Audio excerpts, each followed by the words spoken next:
ईश्वरे दृढविश्वासा ये ते कर्मफलस्य हि विधाने विश्वसन्त्येवं क्रियायाः प्रतिक्रिया उत्पद्यन्ते विलम्बेन ततो विचलिता न ते सन्मार्गे प्रस्थितानां सद्ध्रीचि विश्वास ईश्वरे चिन्तयन्ति न ते निष्टं भीता नैव विरोधिनः असहाया हताशा न बलिष्ठा ईश्वराश्रिताः न याचन्ते न कामयन्ते भक्तास्ते क्षुद्रतां निजाम् महत्तया तु युञ्जन्ते तत्साम्यं प्राप्नुवन्ति च स्तवोपचारपणमनन्ताः कामनास्ततः वञ्चकास्तु प्रकुर्वन्ते न हि भक्ताः कदाचन।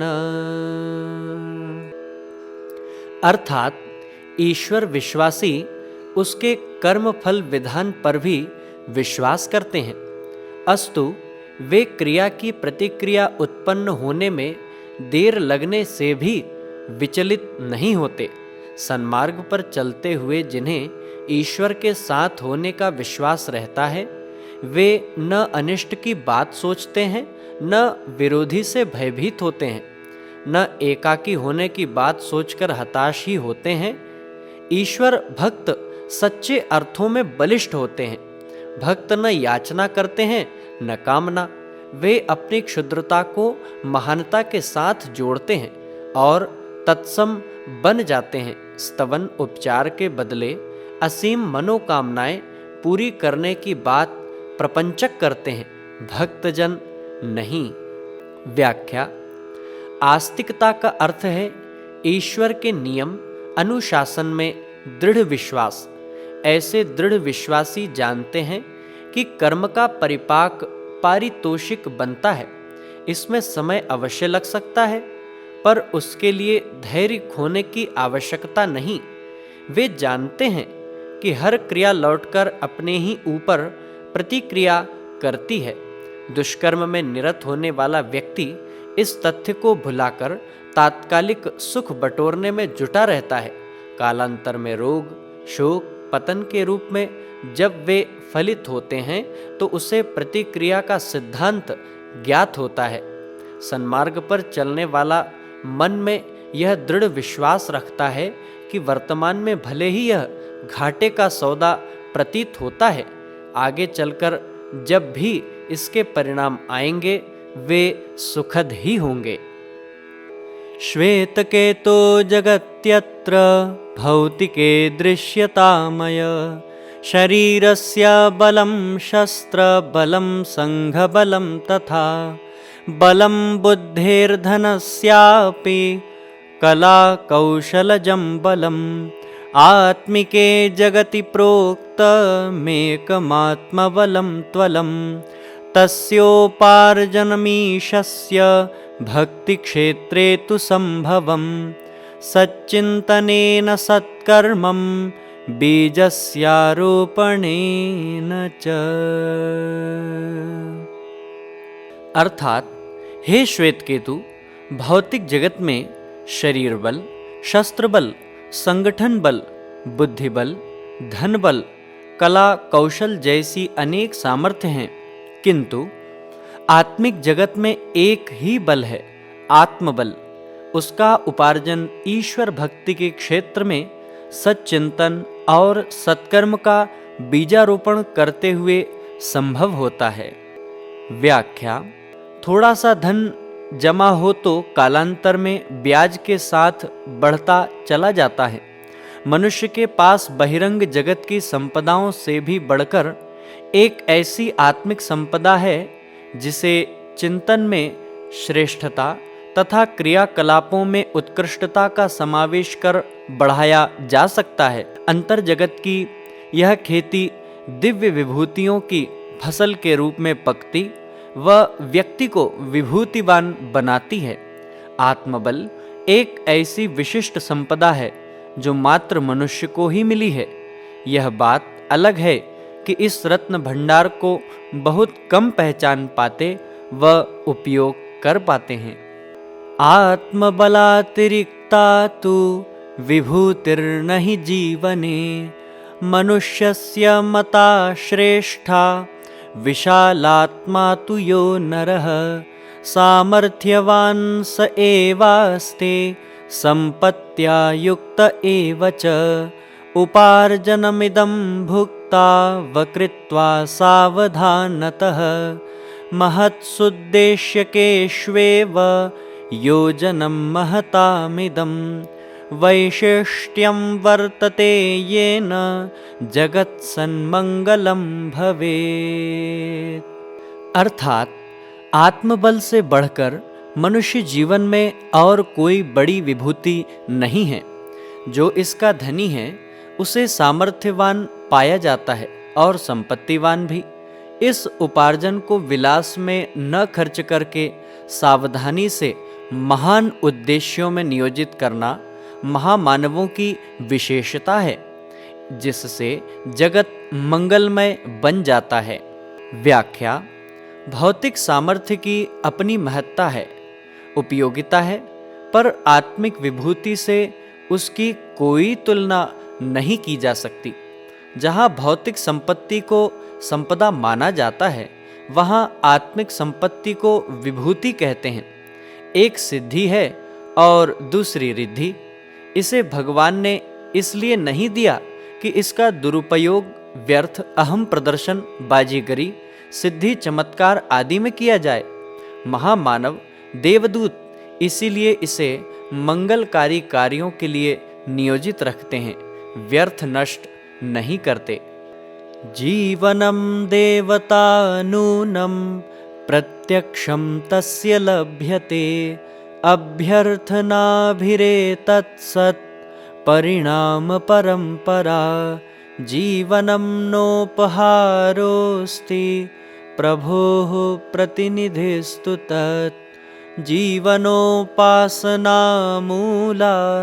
सिद्ध्यतीशस्य साधना प्रतिफलानि तस्यास्तु सामान्यं कुर्वते जनम् असामान्यं ध्वजत्येतज्जीवो ब्रह्मैव नापरः। अर्थात जीवन प्रत्यक्ष देवता है।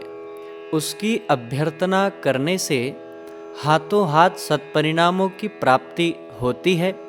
जीवन को ईश्वर का उपहार नहीं, प्रतिनिधि कहा गया है। जीवन साधना से ही ईश्वर साधना सधती है। उसी के प्रतिफल सामान्य असामान्य बनाते हैं। जीवो ब्रह्मैव नापरः कथन इसी को ध्वनित करता है। व्याख्या: जीवन भगवत सत्ता की साकार प्रतिमा है। जो भी कुछ प्राप्त किया जा सकना संभव है, इसी देवता की उपासना से अर्जित किया जा सकता है। इसी तथ्य को ऋषि ने पहले भी अध्यात्म दर्शन प्रकरण में स्पष्ट किया है। यहाँ वे और भी सशक्त स्वर में जीवन साधना को अपने आप में महान बनाने की तपश्चर्या पर बल देते हुए कहते हैं कि जीव ब्रह्म का ही अंश होने से हमेशा उसे ब्रह्म जैसा ही सशक्त, सामर्थ्यवान, गुण संपन्न होने की बात सोचनी चाहिए। इसी साधना ने सामान्य से व्यक्तियों को असामान्य बनाया है, पर बहुसंख्य व्यक्ति इस देवता को, चेतना की प्रतीक सत्ता को जान नहीं पाते और हेयसा जीवन बिताते रहते हैं।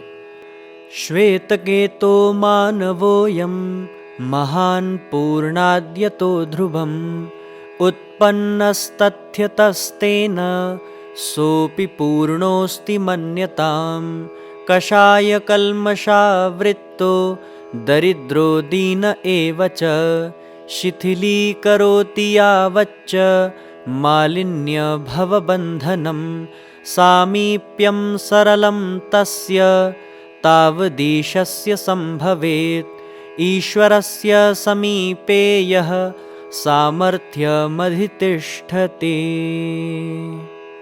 अर्थात, हे श्वेतकेतु, मनुष्य निश्चय ही महान है।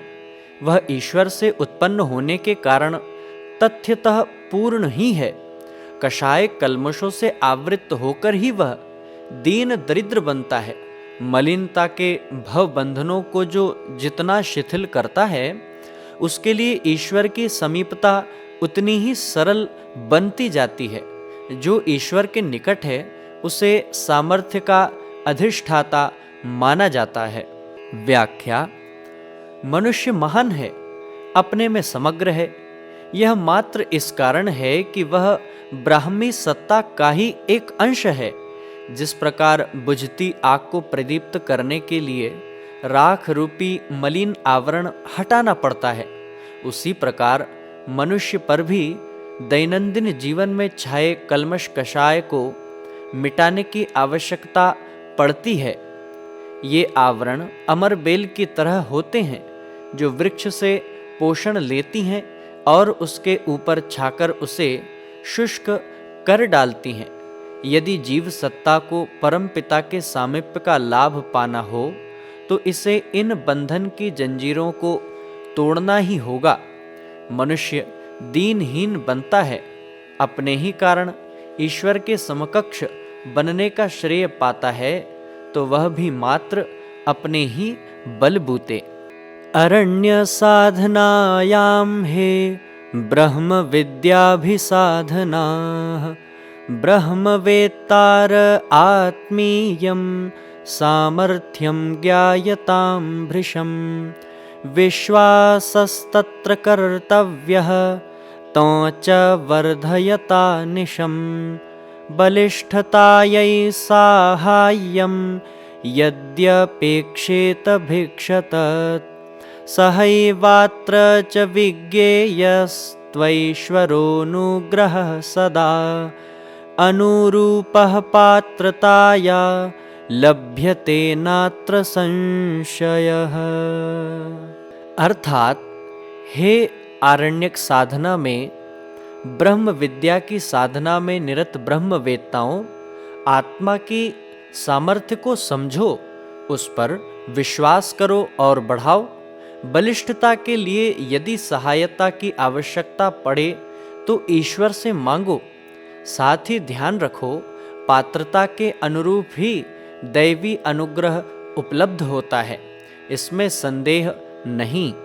व्याख्या: ऋषि यहाँ पूर्व कथन की समीक्षा करते हुए कहते हैं कि अध्यात्म पथ पर चलने वाले हर जिज्ञासु को एक ही तथ्य याद रखना चाहिए। अपनी सामर्थ्य पर दृढ़ विश्वास रखो। वह मूल बीज है जो वृक्ष रूप में फलित होकर कृतकृत्य करता है। उसे भुलाकर प्रभु से याचना मत करो। अपनी सामर्थ्य जब चुक जाए तो प्रभु से मांगो। आत्मविश्वास को याद कर कभी गर्व भी मत करो। यदि तुम सुयोग्य न हुए, उसकी कृपा के पात्र सिद्ध न हो सके, तो उसकी कृपा कभी नहीं मिलेगी। विडम्बनाय दारिद्र्यं वैपन्यं च विभीषिकाः दृश्यन्ते संकटादीनि संसारे यानि तानि तु निकृष्टतोदितानिह चिन्तनस्याथ मन्यतां दुश्चानित्र्योदितान्येव भ्रष्टतामूलकानि च। अर्थात संसार में दरिद्रता, विपन्नता, विडंबना, विभीषिका के जो अनेकानेक संकट दृष्टिगोचर होते हैं, वे मात्र चिंतन में निकृष्टता और चरित्र में भ्रष्टता बढ़ जाने के कारण ही हैं। व्याख्या: पूर्व में पूछे गए जिज्ञासु श्वेत केतु के प्रश्न का समाधान करते हुए व्यावहारिक पक्ष पर आते हुए ऋषि पिप्पलाद कहते हैं कि सूक्ष्म जगत का विक्षोभ मानवजन्य ही है। जो दरिद्रता एवं दैवी प्रकोपों के रूप में दृष्टिगोचर होता है, चिंतन में जब तक परिवर्तन न होगा, व्यवहार जब तक नहीं सुधरेगा, संव्याप्त परिस्थितियां और भी विषम होती चली जाएंगी। इसी धरती पर स्वर्ग और नरक देखना हो तो चिंतन चरित्र की इन प्रतिक्रियाओं के रूप में देखा जा सकता है। यद्यात्मशोधनेनाथ चात्मनिर्माणकेन च व्यक्तित्वं विकसेत् तर्हि पलायन्त इमान्यपि। यथा सूर्योदये जाते न ज्ञायन्ते निशाचराः, कथं ब्रह्मोदये जाते भ्रष्टा माया विमोहये। अर्थात यदि आत्मशोधन और आत्मनिर्माण द्वारा व्यक्तित्व को विकसित किया जा सके तो फिर समस्त संकट उसी प्रकार पलायन कर जाते हैं जैसे सूर्य उदय होने पर निशाचरों का कहीं अता पता नहीं लगता। भला ब्रह्म ज्ञान हो जाने पर भ्रष्टाचार की माया कैसे टिकेगी? व्याख्या: अपना व्यक्तित्व ऊंचा उठाने के लिए पुरुषार्थ करना होता है। वह पुरुषार्थ किसी भी सांसारिक पराक्रम से बढ़कर है। अपने चिंतन की निकृष्टता का निवारण और सद्विचारों की स्थापना उसी प्रकार है जैसे प्रातःकाल होते ही अंध तमिस्रा का मिट जाना। भगवान प्रकाश का पुंज है, उसके और जीवात्मा के बीच जो अंधेरा है, गहरी खाई है, उसे मिटाना व पाटना, यह पराक्रम पुरुषार्थ संपादित किए बिना उसकी एक किरण पाने की आशा करना भी व्यर्थ है। ऋषिभिर्मानवानां तु दुःख दारिद्र्य कारणं पतनस्य पराभूतेर्भिन्नत्वं लोकितं द्वयोः न्यूनतां तामपाकर्तुं स्वस्मादन्येभ्य एव च व्यचारयन् विभिन्नांस्ता नुपायान् विश्वमंगलान्। अर्थात मनुष्यों के दुख दारिद्र्य का पतन पराभव का कारण आत्मा और परमात्मा की विलगता को ऋषियों ने जाना और वे उस कमी को अपने में से तथा दूसरों में से हटाने के लिए कल्याणकारी विभिन्न उपाय सोचने लगे। व्याख्या: महर्षि पिप्पलाद की ब्राह्मी चेतना आत्मतत्व एवं दैवी अनुदान संबंधी व्याख्या से सभी जिज्ञासुओं को स्पष्ट भान हो गया कि मानवी पतन के लिए परिस्थितियां नहीं, आत्मतत्व पर छाए कषाय कल्मष ही उत्तरदायी हैं। ऋषियों ने समझ लिया कि विपन्नताओं का मूल स्रोत हमारा अपना आपा ही है। यदि अंतः क्षेत्र की कालिमा को धोया जा सके तो परमात्मा का प्रकाश अंदर पहुंचा सकना हर किसी के लिए सहज संभव है। हम अपनी कमियों को पहचानें और इन्हें हटाने और उनके स्थान पर सत्प्रवृत्तियां स्थापित करने का उपाय सोचें। इसी में अपना व मानव मात्र का कल्याण है। दूरीभूतस्तु संदेहो यं समेषां विपत्तयः अन्योत्पादिताः सन्ति यतः पातोत्थिति तथा मनुष्य भूमिका जन्ये तन्मनुष्यस्यं स्वां दिशां शोधयित्वानुकूल्ये च प्रातिकूल्यं विवर्तितुं कठिनं नेति तथ्यं स पिप्पलादो महामतिः स गाम्भीर्यसथावोचत् ततस्तेषां स्वामान्यता पुष्टा सात्मनि संयुक्ते परमात्मनि निश्चितः संकटानां समाधाने विश्वासः सर्वथा ततः द्वितीयाह्निकचर्चायां सर्वे जिज्ञासवश्चते यथार्थतायुतं पूर्णं समाधानं च लेभिरे तृप्ता तथापि जिज्ञासा तेषां नैव तथा च ते सन्दर्भेऽस्मिन्ननेकाश्च पपृच्छारिति बिभ्रतः साधकाः सत्रपूर्तौ ते नित्यनैमित्तिकां ततः साधनां कर्तुकामास्ते गताः सन्ततिपूर्वकम्।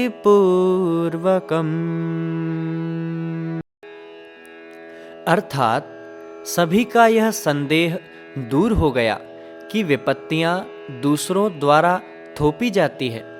मनुष्य जब उत्थान पतन के लिए स्वयं ही भूमिका बनाता है तो उसे अपनी दिशाधारा सुधार कर प्रतिकूलता को अनुकूलता में बदलना तनिक भी कठिन नहीं होना चाहिए।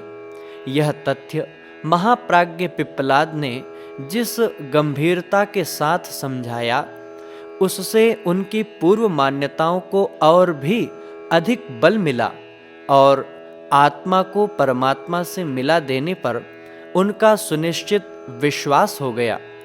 दूसरे दिन भी चर्चा से सभी जिज्ञासुओं को यथार्थता से भरा पूरा समाधान मिला। इतने पर भी उनको सर्वथा तृप्ति न मिली। इस संदर्भ की कई और भी बातें कल पूछने की इच्छा मन में रखते हुए साधकगण सत्र अवसान होने पर नित्य नैमित्तिक साधना के लिए अभिवादन पूर्वक विसर्जित हो गए।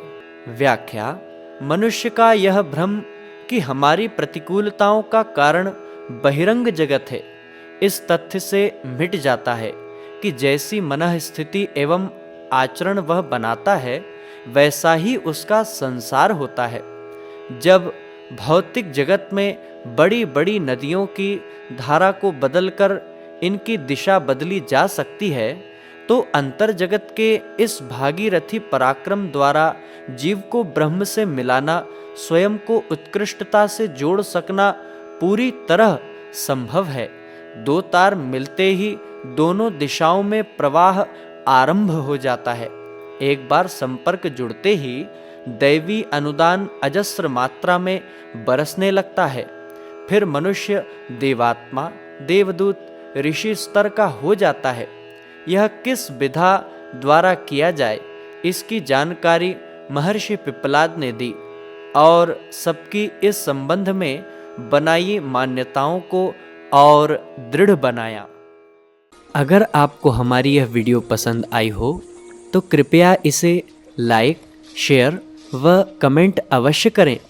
साथ ही हमारे YouTube चैनल ऋषि चिंतन को सब्सक्राइब भी करें।